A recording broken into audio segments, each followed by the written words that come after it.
네, 우리 사랑하는 성도 여러분, 혹시 여러분들 보드게임 좋아하십니까? 네, 한국인이 가장 많이 하는 보드게임이 있습니다. 혹시 무엇인지 아십니까? 네, 부루 마블이라고 혹시 아십니까? 해보신 분, 안 해보신 분, 네, 나중에 저희 보드게임을 교회에서 한번 해봐야겠습니다. 네, 이 보드게임을 이제 저희 집에서 이제 아들이랑 가끔씩 하는데요. 이 부루마블이라는 게임이 그렇습니다. 이렇게 지구에 있는 여러 나라 수도들을 이제 주사위를 던져서 내 말이 가는 동안에 돈을 주고 사는 거예요. 이 게임을 하다 보면은 항상 저는 우리 집에서 제일 먼저 죽습니다. 네, 너무나도 빠르게 죽어요. 그리고 언제나 우리 아들이 1등을 하죠. 근데 엊그저께 이제 오랜만에 했는데 제가 이상하게 그날따라 네, 살아남았고요. 끝까지. 그리고 저희 땅이 대부분이었습니다. 그리고 심지어 저는 그곳에 이제 건물을 지으면 돈을 더 많이 받거든요. 정말 많은 건물도 지었고 제가 가진 땅에 우리 이제 아들이 무려 4번이나 걸리면서 저한테 엄청나게 많은 돈을 주었습니다. 그랬는데 놀랍게도 제가 딱 2번 만에 져버렸습니다. 이유가 무엇인지 아십니까? 네, 이 부루마블의 게임의 규칙은 딱 하나입니다. 서울에 사면 이깁니다. 아무리 땅이 많거나 건물이 많거나 무엇이 있든 다 필요 없고 서울에 사는 사람이 열이면 열 대부분 정말 다 이기게 되어져 있습니다. 왜냐하면 그곳은 땅값에 비해 받는 돈이 너무나도 크기 때문이죠. 팁입니다. 부루마블 할 때는 꼭 서울에 사십시오. 네, 그러면 무조건 이기게 되어져 있습니다. 오늘 이 부루마블의 게임의 규칙은 무엇이라고요? 서울에 사는 게 이기는 방법입니다. 그렇다면 인생에서 성공하는 방법, 인생에서 우리가 무언가 정말 누군가에게 승리하는 방법은 무엇일까요? 오늘 그 말씀을 드리고자 합니다. 별로 귀가 솔깃하지 않으신 것 같네요. 별로 안 듣고 싶으신가 봐요. 네. 우리 함께 이 말씀을 조금 나눴으면 좋겠는데요. 정말 세상이 참 많이 어지럽지 않습니까? 혼돈하지 않습니까? 그런데 이 모든 상황에도 우리가 꼭 주님과 함께하며 나아갈 때 우리는 승리하게 되어져 있습니다. 오늘의 내용은 빌립보서의 내용을 우리가 다루고자 합니다. 우리의 표어가 담겨져 있는 또한 말씀이기도 합니다. 이 빌립보서의 3장의 내용이 이렇게 우리 가운데 전하여 주고 있습니다. 5절 6절 말씀입니다. 나는 8일 만에 할례를 받고 이스라엘 족속이요 베냐민 지파요 히브리인 중에 히브리인이요 율법으로는 바리새인이요 열심으로는 교회를 박해하고 율법에 이르는 흠이 없는 자라. 오늘 바울이 지금 자신이 누구인지를 자랑하듯 우리 가운데 늘어놓고 있습니다. 우리한테 별로 와닿지 않지만 이 당시 바울이 지금 이야기하는 것은 우리로 따지면 엄친아입니다. 우리 집안은 이런 빵빵한 집안이고 나의 학력은 서울대 나왔고 나는 이런 직업을 가지고 있었고 나는 이런 삶들을 정말 멋있게 살았던 사람이야. 그리고 그 결론은 무엇이라고 우리 가운데 말씀해 주고 있죠? 의로는 흠이 없는 자라고 우리 가운데 말씀하여 주고 있습니다. 그는 유대인으로서 완전한 사람이었습니다. 그렇게 그는 아마 구원받는 것이 자신에게는 당연히 주어져 있는 당연한 것이다라고 여겼을 것입니다. 그런데 이런 바울이 다음과 같이 고백합니다. 7절 말씀 같이 읽어보도록 하겠습니다. 그러나 무엇이든지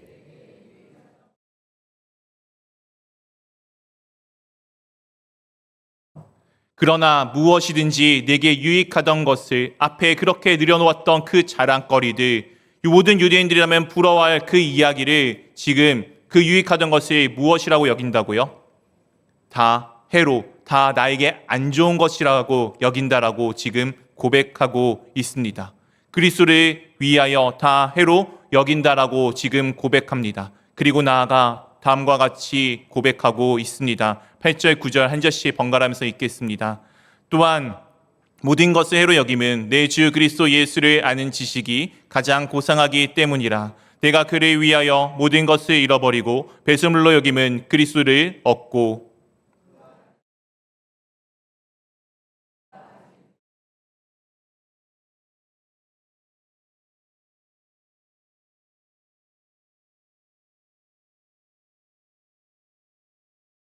바울은 알고 있다시피 율법의 의를 위해서 일평생 율법을 지키며 살아온 사람이었습니다.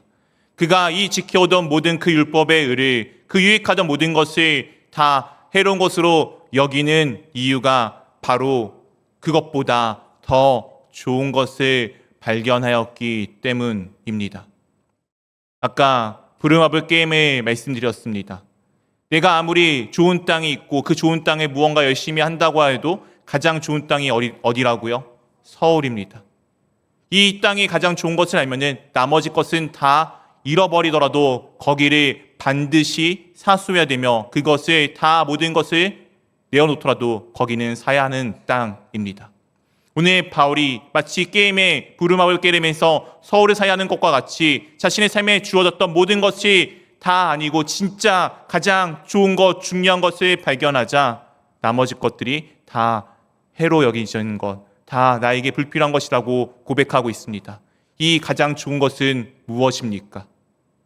그것은 바로 우리 주 예수 그리스도이시며 정확하게는 우리 예수 그리스도를 아는 지식이라고 오늘 바울은 고백하고 있습니다.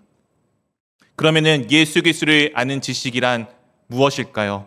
단순한 성경에 대해서 내가 잘 알고 예수님이 어떤 존재인지 잘 알고 교회 생활들을 내가 잘 알고 이런 상황에서는 이렇게 하는 게 맞고 저런 상황에서는 저렇게 하는 것이 잘 맞아라고 이야기하는 신앙의 삶들을 잘 아는 것을 의미할까요? 네, 물론 이런 것들도 의미하고 이런 것들도 포함하고 있는 것은 맞습니다. 하지만 오늘 사도 바울이 우리 가운데 전하여 주고자 하는 것은 단순히 이렇게 무언가를 아는 지식이 아닙니다. 이 지식이 무엇인지 다음과 같이 말씀하여 주고 있습니다. 10절, 11절 말씀 우리 한 절씩 번갈아 가면서 읽겠습니다. 내가 그리스도와 그의 부활의 권능과 그 고난의 참여함을 알고자 하여 그의 죽으심을 본받아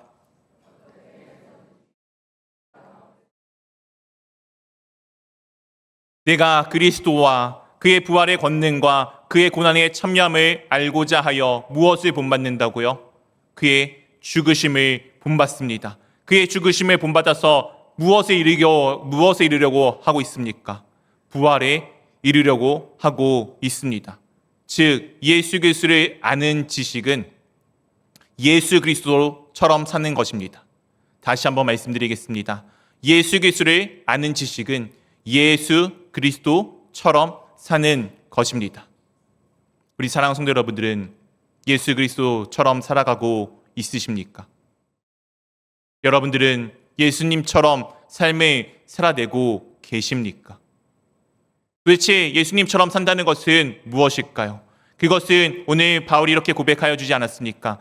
예수 그리스도의 부활과 고난을 믿어 매일 삶을 십자가 위에서 예수 그리스도와 함께 죽고 다시 부활하신 예수 그리스도와 함께 매일 부활하는 삶을 사는 것이 바로 예수 그리스도처럼 사는 것입니다.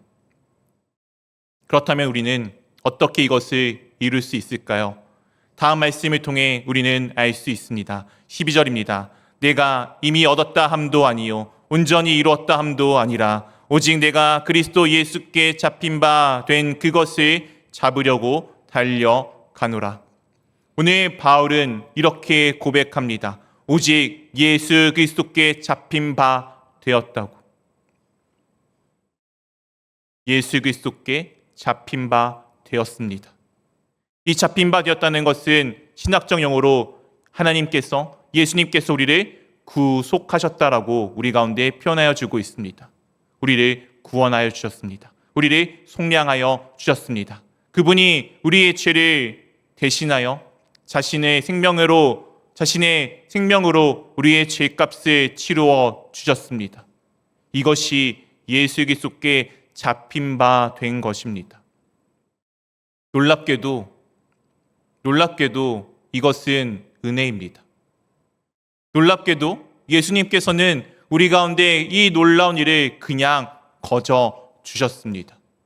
사실 그냥 거저가 아니잖아요. 예수님께서 누구이십니까? 예수님은 하나님이십니다. 하나님은 어떤 존재이십니까? 우리는 이 세상에 있는 모든 것을 만드시고 다스리시고 이끄시는 처음이시고 마지막이신 분이라고 고백하지 않습니까?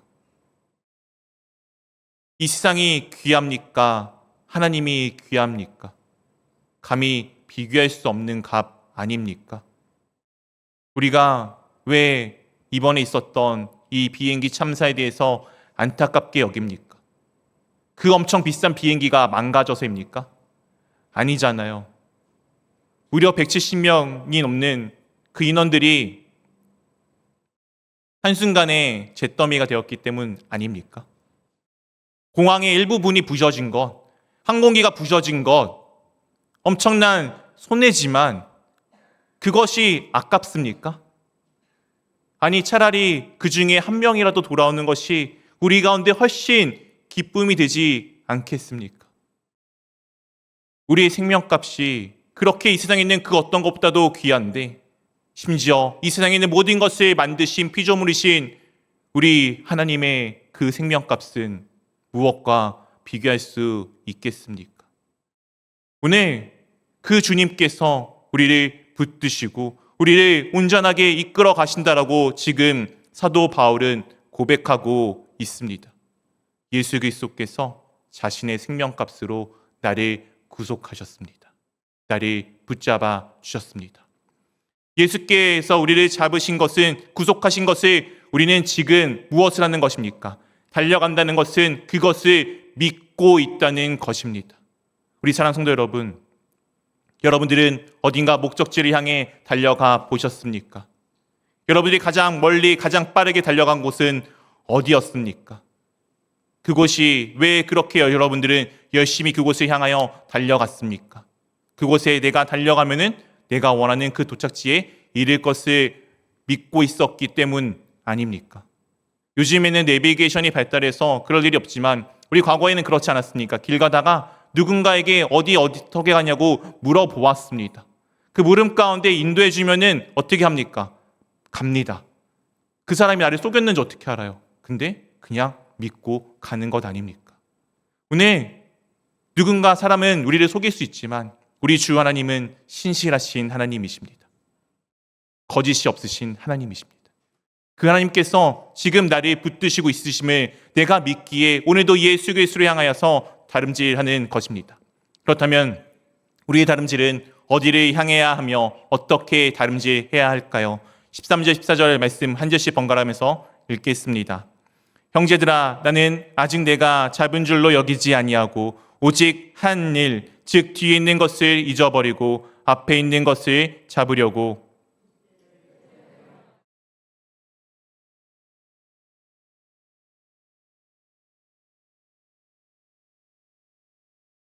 형제들아, 나는 아직 내가 잡은 줄로 여기지 아니하고. 오늘 이 말을 지금 전하는 사람은 누구입니까? 사도 바울입니다. 우리는 사도 바울의 인생을 잘 알고 있죠. 그가 고백했던 것처럼 유대인 중에 유대인이며 그는 바리새인 중에 바리새인이었습니다. 그리고 그는 사도 아닙니까? 사도란 의미는 무엇입니까? 예수 그리스도를 만나 예수 그리스도의 제자로서 예수 그리스도께 직접 보내심을 받은 사람들을 사도라고 우리가 칭하지 않습니까? 우리가 알고 있는 사도 바울을 빼고 신약 성경을 논할 수 있습니까? 사도 바울만큼 복음에 열심이었으며 복음에 대해서 정말 모든 것을 쏟은 사람이 우리 가운데 누가 있습니까? 그런데 오늘 사도 바울이 무엇이라 고백합니까? 아직 내가 잡은 줄로 여기지 아니하고. 아니, 사도 바울이 잡지 않았다면은 도대체 누가 예수 그리스도를 닮은 삶을 잡았다는 것입니까? 아니, 사도 바울이 사도이면서 아니 자신의 구원에 대한 확증도 없는 믿음 없는 사람처럼 여겨지지는 않습니까? 오늘 바울이 하는 고백은 구원의 확신이 없는 것이 아닙니다. 바울을 구원하는 것은, 바울을 회복시키는 것은 자기 자신의 노력이나 자신의 의로움이 아니라 예수 그리스도께서 전적으로 자신을 붙잡는 그 붙잡음, 구속에 있음을 고백하는 것입니다. 바울은 이 고백을 지금 내어놓는 거예요. 누구보다 열심이었고 누구보다 하나님을 닮은 사람의 모습이었던 그가 오늘 자신이 아니라 주님께 붙잡히지 않고는 자신이 아무것도 아니고 아무것도 할 수 없음을 고백하고 있습니다. 그가 계속해서 고백을 합니다. 지난 이 시간 가운데 이룬 것을 보지 않고 어디를 향하여 나아간다고요? 앞에 있는 것을 잡으러 간다라고 오늘 고백하고 있습니다. 그는 오히려 지나갔던 그 시간들을 불필요한 것으로 여겼습니다. 여기서 우리는 한 가지 주의하기를 원합니다. 그렇다면은 바울이 예수 그리스도를 만나기 이전의 삶은 헛된 것이었습니까? 아니, 그렇지 않습니다. 바울이 율법의 의를 지키고 살지 않았다면은 예수 그리스도를 아는 지식이 가장 고상한 것임을 어떻게 알았겠습니까? 헛되고 헛되니 모든 것이 헛되도다라고 말한 사람이 누구입니까? 솔로몬 아닙니까? 이 세상에 있는 모든 것을 다 즐기고 세상편으로 맛보고 뜯어본 그가 우리 가운데 해놓을 수 있는 고백이 무엇이었습니까? 다 해봤으니 아무것도 남는 게 없더라. 그것 때문에 우리 가운데 참된 고백이 되지 않겠습니까? 우리의 지난 과거가 그렇습니다. 그 시간이 우리 가운데 필요하였던 시간입니다. 그 시간이 없이 지금의 나는 만들어지지 않습니다. 그리고 또한 오늘의 내가 있어야지 다음 날의 내가 있는 것입니다. 매일의 삶은 주님께서 나를 붙드시고 가장 좋은 길로 인도하는 삶입니다. 과거에 무엇인가 잘못에 매이지 마십시오. 그 시간이 오늘의 나를 만들었고 오늘의 나를 주님께서 또한 미래의 멋진 나로 만들어 가실 것입니다. 우리는 오늘도 주님을 붙들며 나아가는 삶입니다. 오늘 바울이 그런 상황 가운데 예수 그리스도를 향하여 수많은 과거를 딛고 지금도 열심히 다름질합니다. 왜냐하면 달려가야 할 목표가 예수 그리스도였기 때문입니다. 손닿을 듯 닿을 수 없는 존재가 우리 주 예수 그리스도 아닙니까? 내가 아무리 닮고자 노력한다고 한들 어떻게 우리가 예수님을 닮을 수 있겠습니까? 그런데 바울은 지금도 그곳을 향하여 다름질합니다. 왜 그렇게 하였습니까? 표대신 예수 그리스도를 향하여 달려가는 것은 바로 하나님의 부름의 상을 받은 것이기 때문입니다. 이 부름의 상은 무엇일까요? 그것은 이미 바울이 고백하여 주고 있습니다. 예수 그리스도를 아는 지식. 예수 그리스도를 아는 지식이 부름의 상이라고 우리 가운데 고백하여 주고 있습니다. 네, 그렇습니다. 부름의 상은 예수 그리스도를 닮는 것입니다. 예수 그리스도를 닮는 것이 가장 중요하고 귀한 것입니다. 왜냐하면 이것이 바로 생명이기 때문입니다. 서두에 말씀드린 것처럼 부르마블이라는 게임을 위해서는 그 게임을 이기기 위해서는 서울이라는 땅을 사야 합니다. 그렇다면 인생에서 성공하는 것은 무엇입니까? 돈과 명예, 권력과 우정, 때로는 건강과 그 어떤 것이 아니라 생명이신 예수 그리스도를 붙들고 그 예수 그리스도께 붙잡혀 있음을 고백하며 내가 아니라 주님께서 붙잡으셨기에 내가 오늘도 예수 그리스도를 닮고 있다라고 고백하는 고백일 것입니다. 말씀을 맺겠습니다. 이제 우리는 2024년을 마무리하고 있습니다. 참 다산다난한 한 해였습니다. 여러 가지 뉴스를 보다 보니 사고로 시작하였고 사고로 끝이 났습니다. 오늘날 정말 한치 앞을 내다볼 수 없는 안개와 같은 전국이 이와 같은 때가 있었는지 싶습니다. 그런데 놀랍게도 우리는 이 한 해 예수 그리스도 안에 뿌리 박힌 자로 자라왔습니다. 사실 시대가 지금 시점이 이래서 그렇지 아까 영상에서 너무나도 대비되어 보여주지 않습니까? 세상은 시끄러웠는데 우리는 기뻤잖아요. 세상은 어지럽지만 우리는 행복하지 않았습니까? 이 한 해가 그러하였다면 내년은 더 기쁘고 즐거운 한 해가 될 것입니다. 그래서 우리가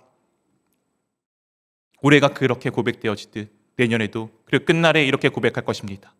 나의 삶은 예수님께서 붙드셨고 주님이 동행하셨고 그리고 앞으로도 영원하게 나와 함께 하실 것이기에 나의 삶은 행복하였노라고 고백할 것입니다. 그 고백이 우리 삶 가운데 가득하기를 주님의 이름으로 축원드립니다.